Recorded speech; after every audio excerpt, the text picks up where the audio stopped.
Lieutenant He stood at the observation window of her ship, her silvery hair floating gently in the artificial gravity.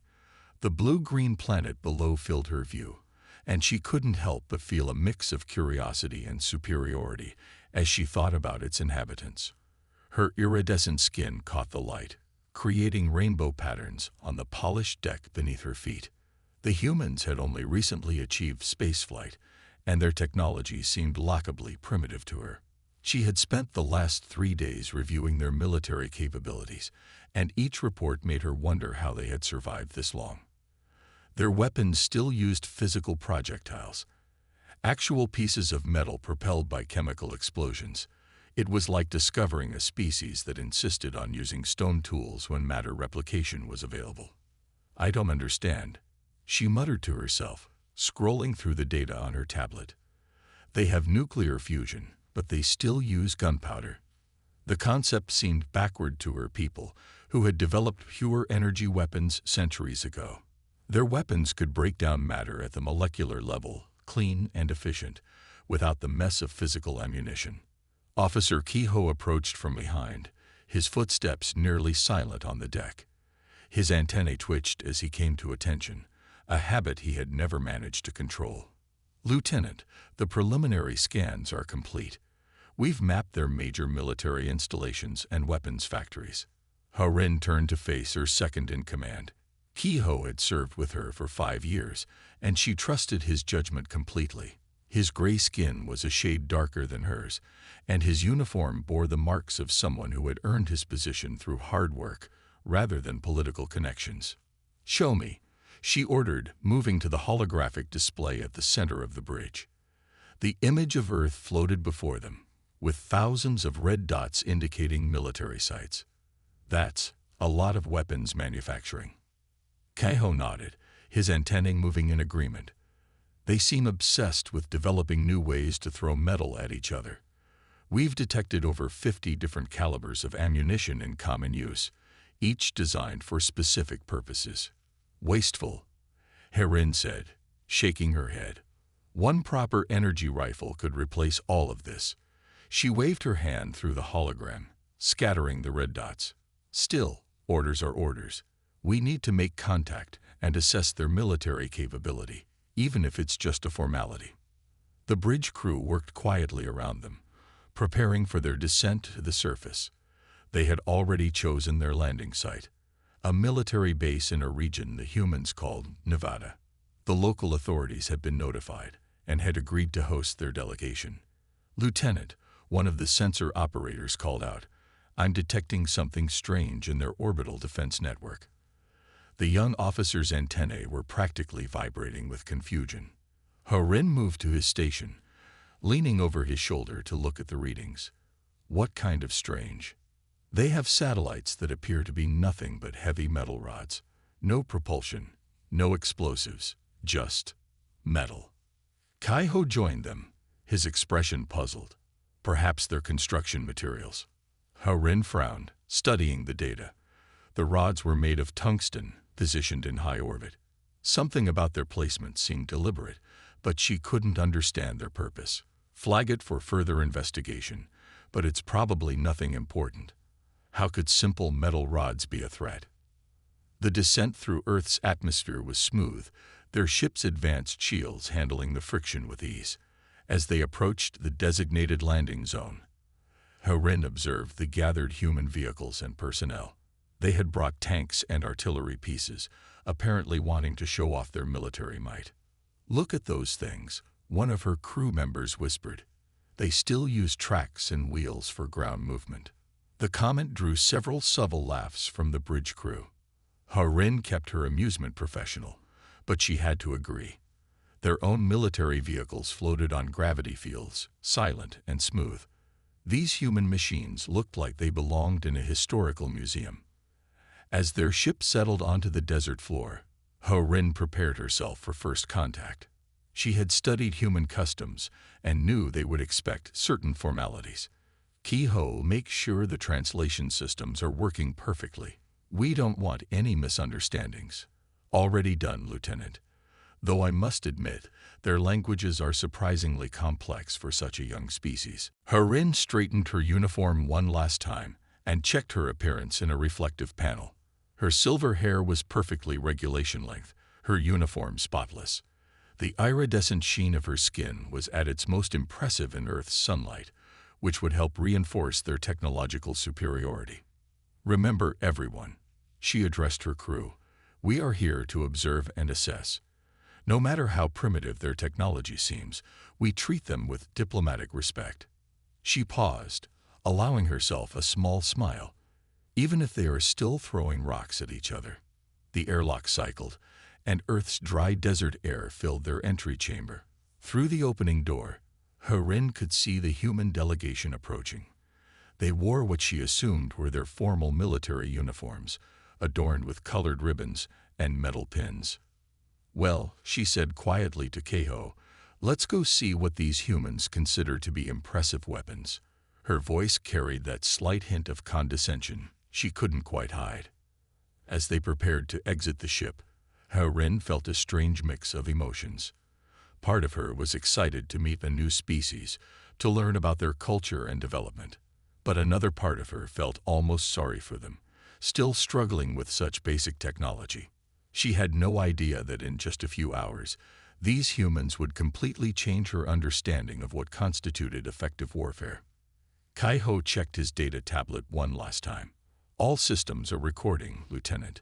We'll document everything for analysis back home." "Excellent," Harin replied, stepping toward the doorway. "Let's see what these humans consider warfare." The words came out more condescending than she intended, but she didn't correct herself. After all, how impressive could their weapons possibly be? The Nevada sun beat down on the military base as Harin and Kehoe followed Captain Roberts through rows of human weapons. Their diplomatic party moved slowly, examining each display with polite interest. Harin kept a pleasant smile fixed on her face, though her eyes betrayed her boredom. "This is our standard infantry equipment," Captain Roberts explained, gesturing to a table laden with various rifles and handguns. Harin nodded, pretending to be impressed by the crude metal weapons. Beside her, Kehoe took detailed notes on his tablet, though she wondered why he bothered. "Fascinating," she said, her voice carrying the tone adults often use with children showing off their toys. "You still manufacture each round individually?" Captain Roberts nodded proudly. "Each caliber is designed for specific purposes. This 5.56 mm round is standard for our infantry rifles, while this larger 7.62 mm is used in our marksman rifles." Harin's antennae twitched slightly, a sign of amusement among her people. The humans were so proud of their different-sized metal pellets. She thought of the energy rifles her soldiers carried, capable of adjusting their output from light stun to complete molecular dissolution with a simple thought command. They moved on to a display of explosive weapons, grenades, mortars, and something called a rocket-propelled grenade, lay carefully arranged on tables. Kehoe paused at this display, his antennae showing genuine interest. "Lieutenant," he whispered in their native language, "these chemical explosives, their yield is surprisingly high for such primitive technology." Before Harin could respond, Captain Roberts called them over to a new area. "Now this is something special we wanted to show you." He gestured to a long, heavy-looking weapon mounted on a sturdy stand. "This is the Barrett M82A1, our premier 50 caliber anti-material rifle." Harin studied the weapon with mild curiosity. It was larger than the others, but still just another projectile launcher. "Anti-material?" she asked, translating the term in her mind. "Yes," Captain Roberts said, grinning. "Would you like to see a demonstration?" Harin nodded graciously. "Of course." She followed the captain to a viewing area, where several targets had been set up. Her eyes widened slightly when she recognized the material of the targets. It was virtually identical to the standard armor plating used on her people's vehicles. "We borrowed some of your armor materials," Captain Roberts explained, noting her recognition. "Hope you don't mind. We wanted to show you something interesting." A human soldier lay behind the rifle, adjusting its position carefully. Herin watched with diplomatic patience, expecting nothing more than another disappointing display of primitive ballistics. The rifle fired. The sound was shocking, a sharp crack that made Herin's antennae flatten against her head. But what happened next turned her diplomatic smile into an expression of pure disbelief. The round tore through the armor plate like it was paper. Not just the first plate. It went through 3 plates spaced 10 meters apart, leaving clean holes in each one. The same armor that could withstand direct hits from medium-strength energy weapons had just been defeated by a piece of accelerated metal. "Impossible," Herin whispered, her iridescent skin paling slightly. Captain Roberts maintained a professional demeanor, but there was pride in his voice. The 50 BMG round travels at about 853 meters per second. When combined with specialized ammunition like our SLAP rounds, Saboted Light Armor Penetrator, it can defeat most known armor materials. Kai-Ho had stopped taking notes, his tablet forgotten in his slack grip. "Captain," he said carefully, "could you explain how this works?" The humans seemed pleased by their reaction. "Simple physics, really. The round is designed to concentrate enormous kinetic energy into a very small point of impact. No energy shields or fancy technology. Just good old-fashioned momentum and material science." Herin forced herself to appear composed, but her mind was racing. Their energy shields were designed to disperse and deflect energy weapons. They had never considered the need to stop physical projectiles. Such weapons were seen as relics of a primitive past. But now, "Would you like to see our other anti-material weapons?" Captain Roberts asked, clearly enjoying their reaction. Over the next hour, Herin watched with increasing concern as the humans demonstrated weapon after weapon. Tungsten core penetrators that could punch through any known armor. High-explosive anti-tank rounds that used focused plasma jets created by simple shaped charges. Depleted uranium ammunition that actually became more effective as it passed through armor. "Of course," Captain Roberts said casually, "these are just our conventional weapons. We haven't even shown you our more advanced systems yet." Herin exchanged a look with Kai-Ho. More advanced. These simple weapons had already demonstrated capabilities that challenged everything they thought they knew about warfare. As they walked back to their ship that evening, Herin's diplomatic smile was gone, replaced by a thoughtful frown. "Kai-Ho," she said quietly, "send all this data to our military analysis division." "Priority level 1. Already done, Lieutenant," he replied, his antennae still showing signs of agitation. Should we recommend a revision of our armor designs?" Herin looked back at the human base, where that simple rifle had changed her entire understanding of warfare. "Yes," she said firmly. "And Kai-Ho, delete my earlier assessment about primitive technology. We need to seriously reconsider our evaluation of human military capabilities." As their ship lifted off, Herin watched the base disappear below them. The humans had surprised her today, and she had a feeling they had only scratched the surface of what these supposedly primitive people could do. Sometimes, she realized, the old ways could be just as deadly as the new ones. Herin sat in her private quarters aboard the ship, surrounded by floating holographic displays showing weapon schematics. Her silver hair was messy from running her fingers through it in frustration, and her iridescent skin had taken on a pale, worried hue. She hadn't slept since the demonstration, spending hours analyzing every piece of data they had collected about human weapons. "This can't be right," she muttered, adjusting one of the displays. "Kai-Ho, come look at this." Her second-in-command entered the room, his antennae drooping with exhaustion. He had been running simulations all night, testing the effectiveness of their defenses against various human weapons. "Look at these specifications," Herin said, displaying information about depleted uranium rounds. "The penetrating power increases as it moves through armor. It actually gets more effective the more armor you put in front of it." Kai-Ho leaned in, his antennae twitching as he studied the data. "That defies logic. How can a primitive kinetic weapon become stronger after impact?" The uranium fragments break into smaller, sharper pieces, Harin explained, playing a slow-motion simulation. Each piece maintains the original velocity, but concentrates it into a smaller area. Our armor doesn't stand a chance. She pulled up another display, this one showing something called a heat round, high-explosive anti-tank. And look at this. They've found a way to create a focused plasma jet using simple shaped charges. No power source, no complex technology, just clever engineering. Kehoe's expression grew more concerned as he studied the weapons data. Lieutenant, there's more. They're primitive artillery shells. They've developed something called electronic countermeasure rounds. They could disable our shield generators without ever penetrating them. Harin collapsed into her chair, her antennae flat against her head in distress. We've been so arrogant, Kehoe. We thought energy weapons were the peak of military technology. But look at this.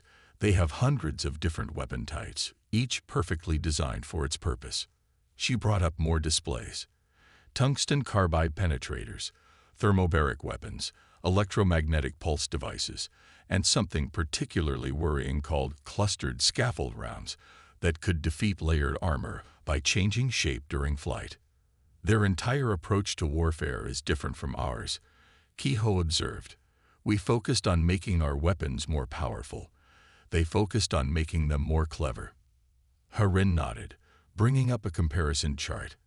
Our energy rifles have one setting that can be adjusted for power. But look at their ammunition types: armor-piercing, incendiary, explosive, tracer, subsonic, supercavitating for underwater use. They have a specific tool for every situation. She stood up and began pacing, her agitation visible in her shifting skin colors. And we haven't even gotten to their more advanced weapons yet. Those tungsten rods in orbit, they're weapons. No explosives, no complex technology, just enormous metal spears dropped from space. The kinetic energy alone would be devastating. Should we alert command? Kehoe asked, his voice quiet but urgent. Harin stopped pacing and stared at the displays. We have to. But how do we explain that we've been completely wrong about human military capability? That their primitive weapons could potentially defeat our most advanced defenses. She brought up one final display, a simulation of their standard battle tactics against human weapons. The results were disturbing. Their ships relied heavily on energy shields, which were nearly useless against kinetic weapons. Their armor was designed to disperse energy blasts, not stop physical penetrators. Look at this, she said, pointing to a particular data point. Their simplest armor-piercing rounds could penetrate our ship's hull. We never designed our vessels to withstand physical impacts because we thought kinetic weapons were obsolete. Kehoe's antennae drooped further. The command won't like this report. No, Harin agreed. They won't. But they need to see it. We need to completely redesign our defenses. Energy shields, armor composites, battle tactics. Everything needs to be reconsidered. She started composing the report, choosing her words carefully. These humans, they're not primitive at all. They've just taken a different path. While we pursued energy weapons to their logical conclusion, they kept developing kinetic weapons, perfecting them in ways we never imagined possible. Perhaps, Kehoe suggested, that's why they still use so many different weapons. They never abandoned options that proved useful. They just kept improving them. Harin nodded, adding that observation to her report. We need to learn from them. Our technology isn't superior, it's just different. And in some ways, she paused, hardly believing what she was about to write. In some ways, their approach might be better than ours.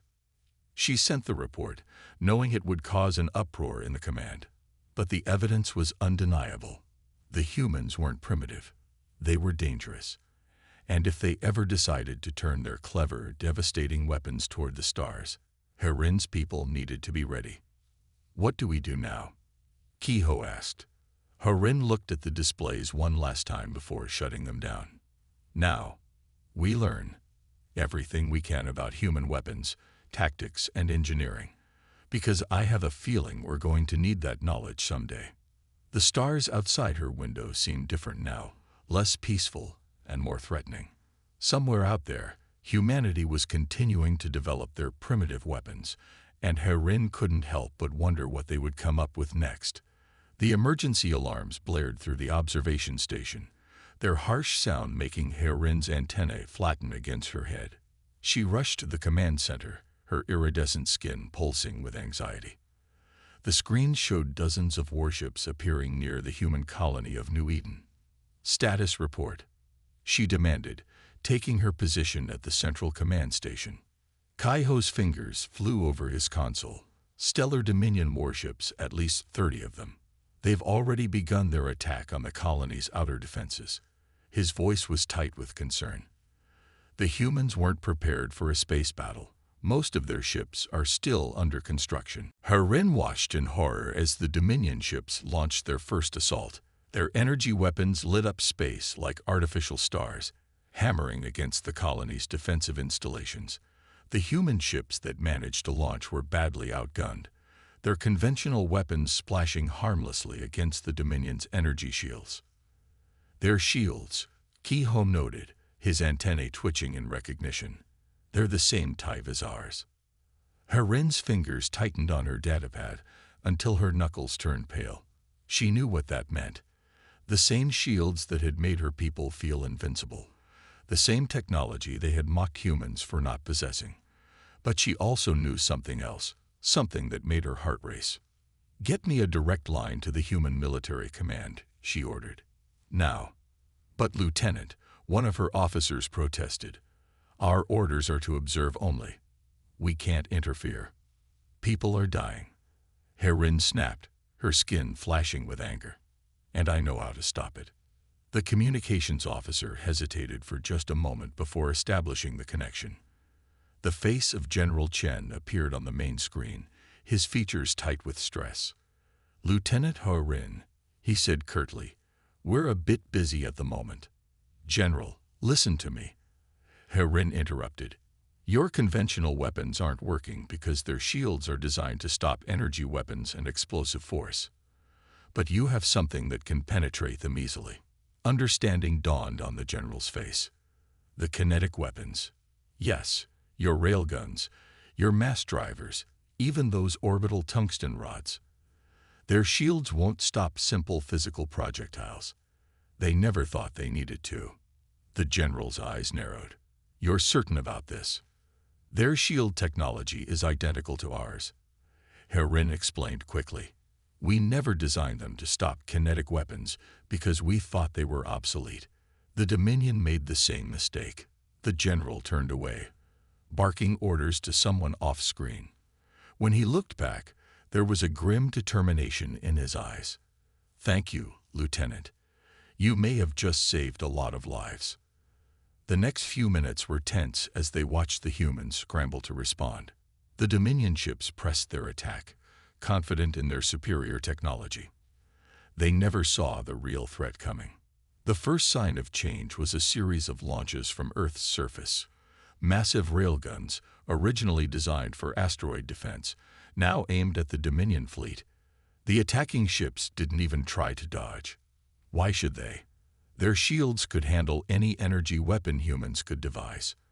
The first railgun round struck a Dominion cruiser at nearly 10% of light speed.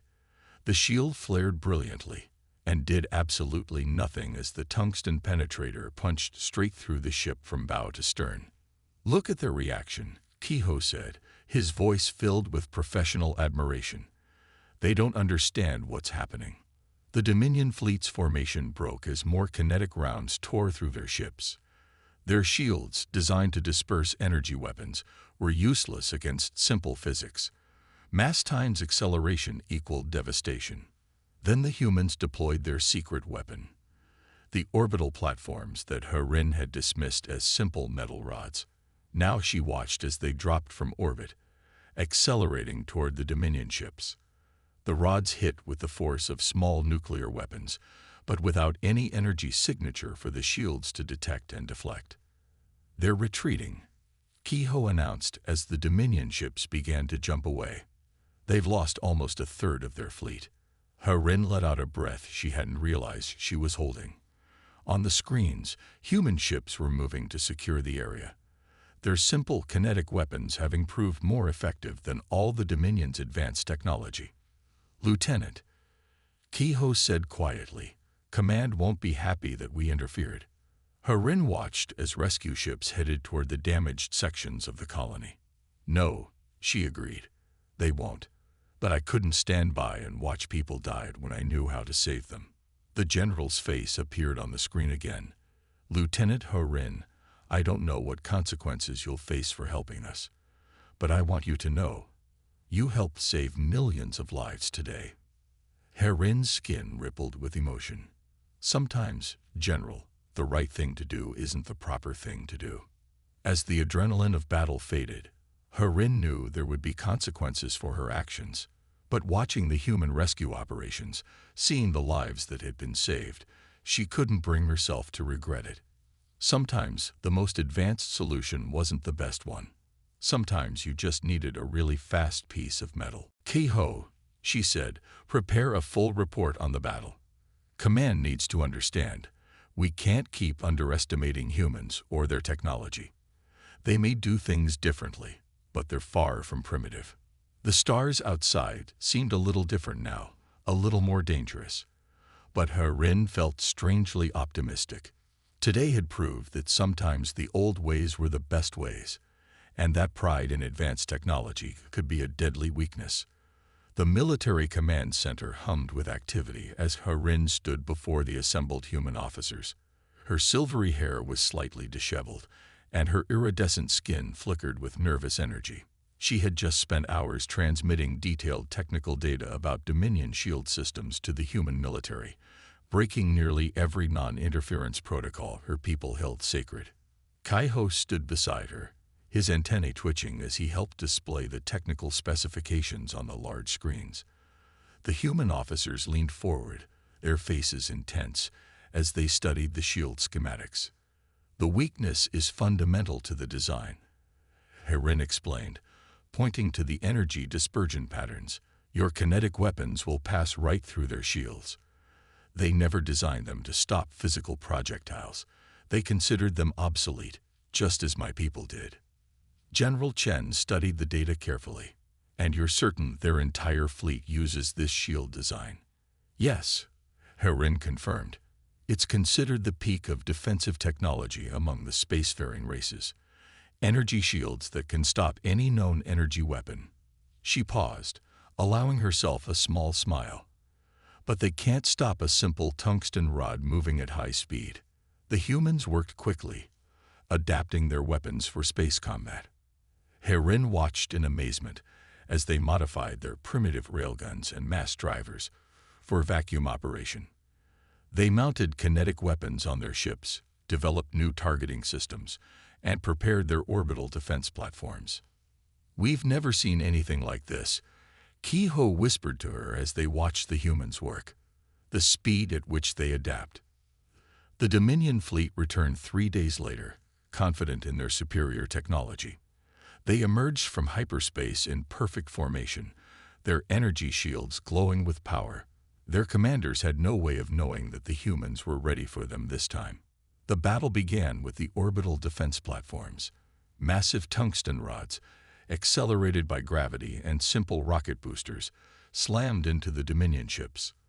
Their shields flared beautifully and uselessly as the rods punched straight through their hulls. "Look at their formation," Harin observed. "They still don't understand what's hitting them." The human ships moved in next, their newly mounted railguns firing salvos of hypervelocity rounds.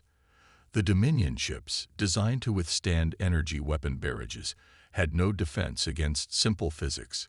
Their hulls, optimized to reflect and absorb energy, proved surprisingly fragile against kinetic impacts. "Multiple Dominion ships disabled," Kehoe reported, reading from his datapad. "They're trying to adjust their shield frequencies, but it won't help." The humans had also adapted their missile technology for space combat. Instead of relying on explosive warheads, they packed their missiles with clouds of tungsten ball bearings. When the missiles detonated, they created expanding spheres of hypervelocity projectiles that shredded anything in their path. Fascinating, Herin murmured as she watched the battle unfold. They turned space itself into a weapon. The Dominion fleet began to break formation, their confident advance turning into a chaotic retreat. Ships that had never been scratched by energy weapons were being torn apart by glorified bullets and metal rods. General Chen approached Herin as the battle wound down. "Your information saved countless lives today. We would have spent months figuring this out on our own. I had to help," Herin said simply, "though I expect my superiors will have something to say about it." As if on cue, her communication device chimed. A message from command. She was to report for a full inquiry into her actions. Herin's skin paled slightly, but she stood straight and proud. "Whatever happens," she told Keiho, "we did the right thing." The victory changed everything. Within days, human and alien diplomatic teams were meeting to discuss a formal alliance. Herin found herself promoted rather than punished. Her superiors had recognized the value of cooperation with humanity. "We need each other," she explained to a joint military council. "Our energy weapons combined with your kinetic technology. Our shields improved to stop physical projectiles. Together, we're stronger than either of us alone." The humans proved eager students of energy weapon technology, while Herin's people finally acknowledged the devastating effectiveness of kinetic weapons. Joint research teams began developing hybrid weapon systems that combine both approaches. "It's strange," Keiho said as they watched human and alien engineers working together. "A month ago, we thought they were primitive. Now we're learning from them." Herin nodded, her skin glowing with pride. "Sometimes the old ways are the best ways. We just needed someone to remind us of that." The Dominion never attacked again. The combination of human kinetic weapons and alien energy technology proved too formidable. Instead of conquest, they sent diplomats, eager to join the growing alliance. "You know what the funny thing is," Herin said to Keiho as they watched the first joint human-alien military exercises. "If we hadn't been so arrogant about our technology, we might have developed these defenses ourselves." The exercise showed human ships firing salvos of railgun rounds, while alien vessels provided energy weapon support. Their combined shields could now stop both kinetic and energy attacks. It was a new age of warfare, born from the marriage of old and new technologies. Sometimes, Herin reflected, the most primitive solution is the most elegant one. She watched as another round of kinetic projectiles tore through a practice target. And sometimes it just takes a really fast piece of metal to prove it. The Joint Military Council chamber buzzed with excitement as Herin stood before the assembled officers, both human and alien. Her silver hair was now decorated with the markings of a senior strategic advisor, and her iridescent skin glowed with confidence as she guided the holographic display through various weapon systems. "The basic principles are surprisingly elegant," she explained, showing the fusion of human and alien technology. "We were so focused on energy weapons that we forgot the simple power of kinetic impact. The humans never did." Commander Keiho, his new rank insignia gleaming on his uniform, manipulated the display to show their latest hybrid weapon design. It combined a traditional railgun with energy weapon elements, creating projectiles that carried both kinetic and energy-based payload. "Look at the efficiency," Herin continued, highlighting the test results. "A kinetic penetrator creates the initial breach, followed by an energy pulse that exploits the opening. Simple, effective, and nearly impossible to defend against." The human officers nodded in appreciation. General Chen, who had become a close ally since the Dominion attack, leaned forward with interest. "And our new shield systems." Keiho brought up the defensive specifications. "Our shields are being modified to stop both energy and kinetic weapons," he reported. "The humans are teaching us about ballistic trajectories and material science. We're learning more every day." The training grounds below the council chamber showcased their progress. Mixed crews of humans and aliens worked together, learning each other's strengths. Human weapons specialists taught alien crews about bullet drop and wind correction, while alien technicians shared the secrets of energy modulation. "Watch this demonstration," Herin said, directing attention to the testing range. A new hybrid Corvette-class ship hovered above the target area. It looked like a cross between human and alien design philosophies, sleek energy weapon arrays alongside robust kinetic weapon mounts. The ship fired its main weapon, a tungsten rod, accelerated by both conventional railgun technology and energy field propulsion, struck the test target. The impact was devastating. The kinetic energy created the breach, while the energy field expanded inside, multiplying the damage. "Beautiful," one of the human officers whispered. Kaiho coordinated the next phase of exercises, directing mixed squadrons through complex maneuvers. Human pilots flew with alien weapons officers, learning to combine their different approaches to combat. The real breakthrough, Herin explained, was learning to think differently.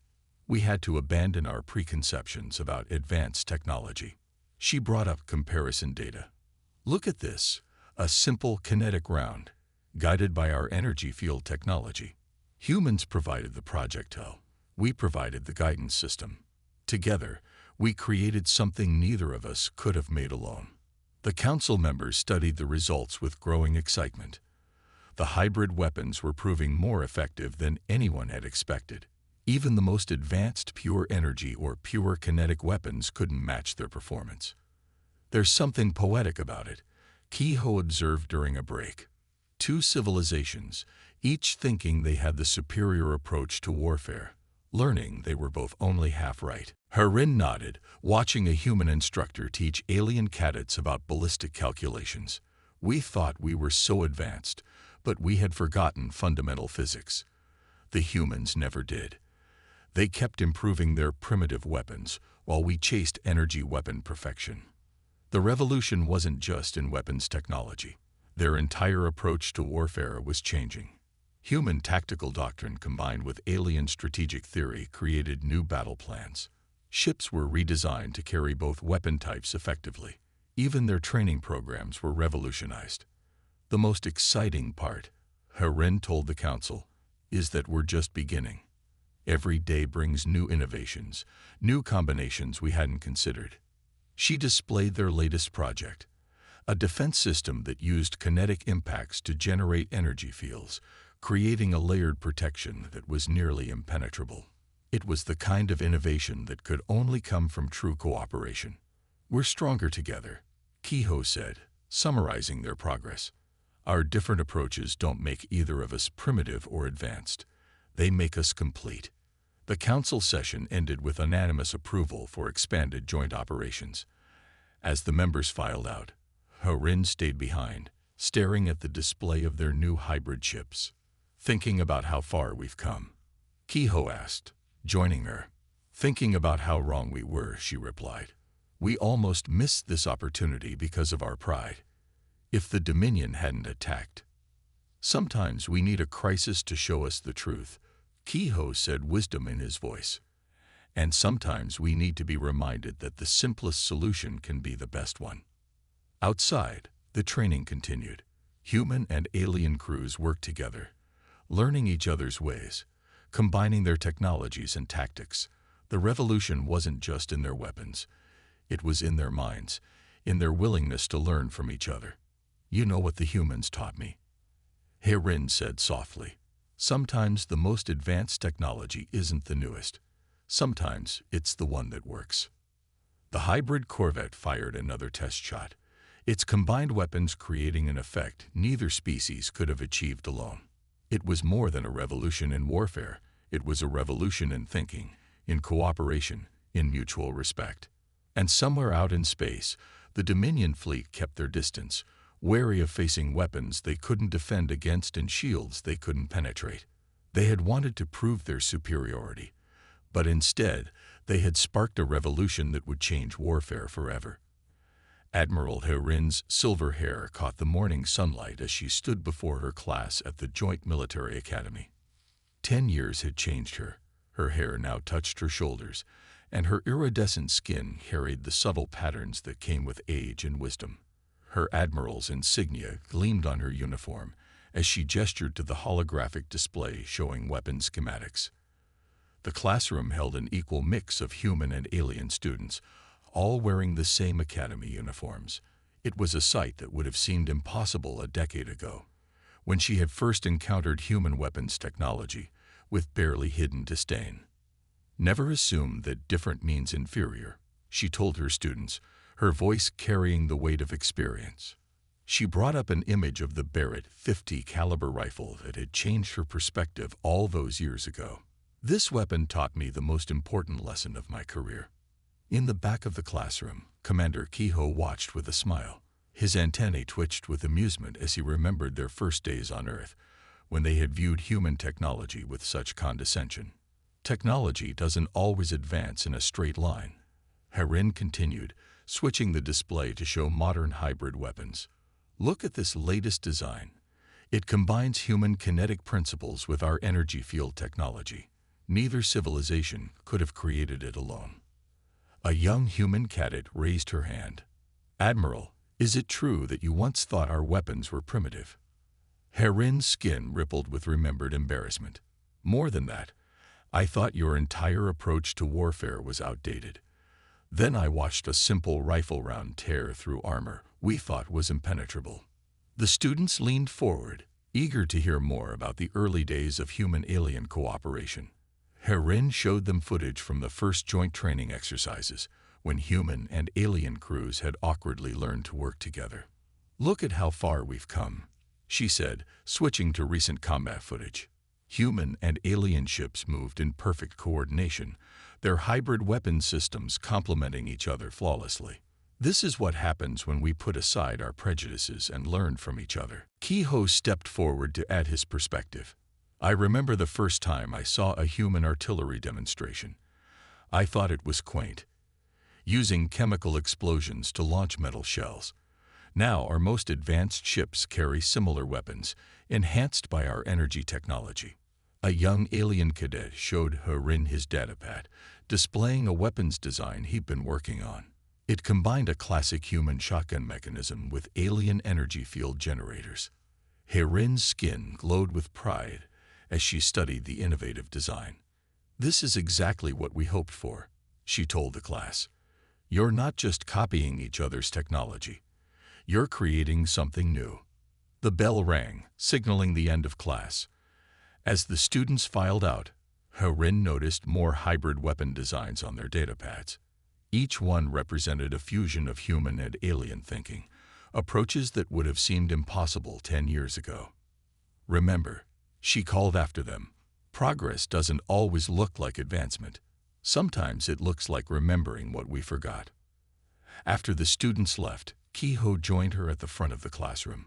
Hard to believe how wrong we were, he said, studying the weapon displays. Wrong, but willing to learn, Harin corrected. That's what made the difference.